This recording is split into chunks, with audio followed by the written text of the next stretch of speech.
పొందినప్పటి నుంచి నమీబియాలో 30 సంవత్సరాలుగా స్వాపో పార్టీయే అధికారంలో ఉంది.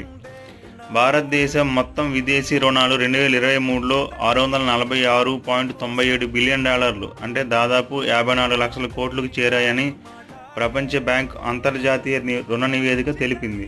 డిసెంబర్ 5న అంతర్జాతీయ మృత్తికా దినోత్సవం జరుపుకుంటారు. 2024 theme caring for soils, measure, monitor, manage. పురుషుల hockey junior Asia cup 2024 November 26 నుంచి డిసెంబర్ 4 వరకు ఒమన్లోని మస్కట్లో జరిగింది. ఇది 10వ ఎడిషన్ టోర్నీ. ఫైనల్లో భారత జట్టు 5-3 గోల్స్తో పాకిస్తాన్ను ఓడించింది. భారత్ ఈ టైటిల్ గెలవడం ఇది 5వసారి. గతంలో 2004, 2008, 2015, 2023లో గెలుచుకుంది. ఈ టోర్నీలో భారత జట్టుకు సారథ్యం వహించిన వారు సర్దానంద్ తివారీ. ఈ టోర్నీలో అత్యుత్తమ ఆటగాడు అరైజీ